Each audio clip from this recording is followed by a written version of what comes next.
여러분 안녕하세요. 반갑습니다. 열왕기상 17장부터 22장까지의 내용을 여러분과 함께 나누어 보고 싶습니다. 오늘 다루고 있는 내용은 하나님과 하나님의 백성 사이의 관계가 어그러지는 일들을 보여주고 있습니다. 이스라엘 백성이 우상을 섬기기 시작하면서 누가 진정한 신인가, 이것을 하나님께서 계속 증명해 보이는 이야기, 하나님의 백성이 하나님께로 돌아오기를 원하는 이야기, 이런 내용들을 담고 있습니다. 하나님의 백성이 하나님이 우리의 하나님이심을 깨닫는 대로 나아가지 못하는 그런 안타까운 일들을 계속 만나게 될 것입니다. 자, 먼저 열왕기상 17장의 이야기는 엘리야가 가뭄을 예언합니다. 자, 그 이유는 지금 북이스라엘이 계속해서 바알과 아세라를 섬기고 있었습니다. 자, 그들의 가지고 있는 특징은 뭐냐면 하늘의 신이어서 비를 관장하는 신, 그래서 풍요를 가져다 오는 그런 신이었습니다. 하나님은 이 신들이 진정한 신이 아니며 하나님이 진정한 신임을 보여주기 위해서 그래서 가뭄이 그들에게 시작된 것이었습니다. 자, 그래서 이런 가뭄이 시작되니까 하나님은 엘리야를 까마귀를 통해서 먹을 것을 공급하기 시작하셨습니다. 모든 사람은 가뭄을 만나게 되니까 시돈에 있는 사르밧 과부도 역시 그러했습니다. 먹을 것이 거의 다 떨어진 상황이었죠. 엘리야가 가서 먹을 것을 달라고 요청하고 그들은 마지막 남은 것으로 엘리야를 섬기게 됩니다. 그때 엘리야가 내 기름병의 기름이 내 밀가루가 떨어지지 않을 것임을 이야기하고 그들이 계속해서 나오는 것들을 통해서 이 시기를 넘기게 됩니다. 그러니까 하나님은 구원을 통해서 누가 진정한 신이냐, 이것을 보여주고 있죠. 단순히 유대인뿐만 아니라 시돈 사람까지도 역시 하나님의 구원을 경험하고 있으며 하나님은 온 세상의 하나님이십니다. 이것을 보여주는 내용입니다. 엘리야가 묵고 있던 곳에 집주인의 아들이 숨을 거두게 되죠. 엘리야는 아이 위에 올라가서 3번이나 엎드려서 기도하고 이를 통해 아이가 살아납니다. 이런 모든 내용은 보아라, 하나님이 진정한 구원을 주시는 신이야. 그 하나님은 이스라엘만의 하나님이 아니라 온 세상의 하나님이야. 이것을 보여주는 내용이 바로 17장의 내용입니다. 열왕기상 18장의 내용은 이제 3년이 흐르게 됩니다. 엘리야에게 이제 아합과 만남을 시도하는데요. 이 아합이 엘리야를 찾게 됩니다. 그러면서 오바댜를 부르게 되죠.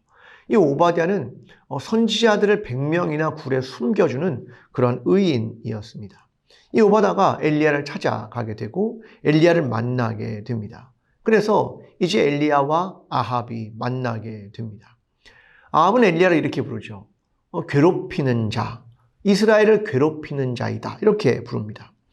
그랬더니 엘리야는 아합 때문에 이러한 일이 생겼다라고 하는 것을 이야기합니다. 그러면서 누가 진정한 신인가, 이것을 확인해 보자고 합니다. 그래서 갈멜살에 모이게 되죠. 바알과 아세라의 선지자 850명과 하나님의 선지자 엘리야 1명이 이제 영적인 전투를 시작하게 됩니다. 바알과 아세라의 선지자들이 끝없이 몸을 해하면서 신의 이름을 부르지만 아무런 응답이 없었습니다. 엘리야는 이후에 하나님을 부르고 하나님의 임재가 불로 임하게 되었습니다. 결국 진정한 신이 하나님이다, 이것을 분명하게 하고 바알과 아세라의 선지자를 죽이기 시작합니다. 그리고는 저 멀리에서 손바닥만한 작은 구름이 나타나기 시작하고 그러면서 비가 내리게 됩니다. 이제 사람들은 하나님이 진정한 신이구나, 이것을 경험하게 되었다. 그 이야기가 18장의 내용입니다. 열왕기상 19장의 내용은 그러나 이세벨이 이 엘리야를 죽이려고 합니다. 엘리야는 도망을 가죠. 그는 로뎀나무 아래에서 간신히 목숨을 구하며 누워 있었습니다. 천사가 음식을 공급하고 다시 일으킵니다. 이제 엘리야는 굴에 숨어서 하나님, 나만 살아남았습니다. 이제 어떻게 하면 좋습니까? 라고 하나님께 이야기할 때 하나님은 세미한 음성에서 말씀하십니다. 하사엘과 예후와 엘리사에게 기름을 부어라. 그들이 하나님의 뜻을 이루는 사람들이 될 것이다 라고 이야기하면서 내가 남겨둔 사람들 7,000명이 있다라고 말씀하시며 그를 격려하셨습니다. 엘리야는 엘리사를 제자로 삼았다. 이 이야기가 19장의 내용입니다. 열왕기상 20장에 가면 아람의 왕 베나닷이 32명의 왕을 모아서 북이스라엘을 공격하고 사마리아를 공격하게 됩니다. 모든 금과 금을 내어나오고 협박하죠. 그때 장로들과 백성들은 이를 허락하지 않아야 한다고 이야기합니다. 한 선지자가 하나님의 말씀을 전합니다. 그들을 내 손에 넘길 것이다. 너희는 여호와가 누군지 알게 될 것이다. 그러니까 청년 232명과 7,000명의 백성들을 모아서 그들이 아람을 공격하게 되고 이 전쟁에서 승리하게 됩니다. 다음 해에 아람이 다시 북이스라엘을 공격하게 되죠. 여호와는 산의 신이다. 그래서 우리가 평지에 싸우면 이길 거다라고 전쟁을 하지만 결국 이스라엘이 또 승리하게 됩니다. 이때 베나닷은 자기의 생명을 구하죠.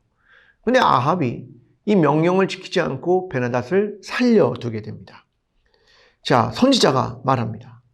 내가 멸하기로 작정한 사람을 내가 놓아주었다. 그의 생명을 너의 생명으로 대신할 것이다 라고 이야기를 하게 됩니다. 자, 열왕기상 21장으로 가면 이제 답답해진 아합이 이스라엘로 갑니다. 거기에 가서 궁전에서 텃밭을 하고 싶었습니다. 근데 가만히 보니까 나봇이라는 사람의 포도원이 있는데 자기의 텃밭을 만들기 좋은 곳이었습니다. 그래서 그 땅을 구입하겠다고 사겠다고 합니다. 나봇이 반대를 합니다. 왜냐하면 모든 땅은 하나님의 것입니다. 하나님은 그들에게 지게표를 움직이지 말아라 라고 이야기했거든요. 그러니까 그들과 그들의 가족과 후손에게 준 땅이라 그 말입니다. 근데 이것을 왕이라고 해서 마음대로 뺏어가거나 구입할 수 없다. 이것을 분명하게 하는 것입니다. 결국 시무룩해진 아합을 보고 아내인 이세벨이 그러지 말라고 이야기하면서 이 나봇을 죽입니다. 마을 사람들의 여론을 통해서 그가 하나님의 이름을 더럽혔다. 그렇게 하면서 결국 이 나봇을 죽이게 되죠. 그리고 이후에 나봇의 포도원을 빼앗게 됩니다. 엘리야가 이걸 듣고 아합과 이세벨에 그들의 피를 개가 핥을 것이고 그들의 시체를 개가 먹을 것이다. 이런 예언을 하게 됩니다. 이때 아합이 베옷을 입고 금식을 하고 회개합니다. 그때 하나님은 이것이 다음 세대에 이루어질 것이다 라고 이야기를 하셨다는 내용입니다. 열왕기상 22장은 이제 북이스라엘 왕 아합과 남유다의 왕 여호사밧이 손을 잡고 이제 아람을 공격하게 됩니다. 이때 여호사밧은 하나님께 좀 뜻을 물어봅시다. 우리가 이 전쟁에 나가면 성공할지 승리하게 될지를 묻자고 하죠. 그래서 선지자 400명이 와서 이길 겁니다. 이렇게 이야기하죠. 시드기야라는 선지자는 뿔을 만들어 와서 반드시 승리할 것입니다. 이렇게 말합니다. 근데 여호사밧이 이들이 모두 다입니까? 다른 사람은 없습니까? 이렇게 묻자 아합이 늘 우리에게 잘못된 것만 이야기하는 미가야라는 선지자가 있다고 말합니다. 근데 그를 데리고 오죠. 그가 말합니다. 승리할 것입니다. 그래서 묻습니다. 너는 왜 이번엔 승리할 것이라고 묻냐? 그랬더니 미가야가 천상의 회의의 이야기를 들려줍니다. 하나님께서 어떻게 아합을 죽일까? 그걸 물으셨고 결국 거짓말하는 영을 넣어서 결국은 아합을 죽일 것을 천상회의가 결정하게 되었습니다. 그걸 이야기하게 됩니다. 이들은 예언대로 전쟁에서 아합은 죽게 됩니다. 그러면서 이제 남유다의 왕 여호사밧은 하나님 앞에 정직하게 행한 사람이었다. 이렇게 이야기하는 열왕기서의 평가가 등장하게 됩니다. 그리고 아합이 죽은 후에 북이스라엘의 아하시야가 왕이 되었다. 이렇게 해서 열왕기상이 맞춰지게 됩니다. 그러니까 결국 이 땅에 수많은 역사, 수많은 전쟁, 수많은 사람들의 사건이 있었지만 그건 모두가 하늘에 있는 천상의 회의와 연결되어 있는 것입니다. 라고 이야기하고 있는 부분이 오늘 열왕기상의 내용들입니다. 여러분, 하나님의 뜻이 이루어지는 것은 하늘에서처럼 땅에서도 이루어지는 것, 이렇게 연결되는 것하고 똑같습니다. 교회가 땅에서 매면 하늘에서도 매이고 땅에서 풀면 하늘에서 풀린다. 이렇게 연관되어 있는 것이 계속 등장하게 됩니다. 오늘 저와 여러분의 삶이 하나님의 뜻이 무엇인지를 기억하고 오늘 이 땅에서 어떻게 살아가야 하는가, 그리고 하나님의 뜻은 무엇인가, 이것들을 더 깊이 생각하며 오늘도 하나님의 뜻을 이루기 위하여 이 땅에서 한 사람의 그리스도인과 그리스도의 공동체로 살아가는 저와 여러분의 한 주간의 삶이 되기를 간절히 기도합니다.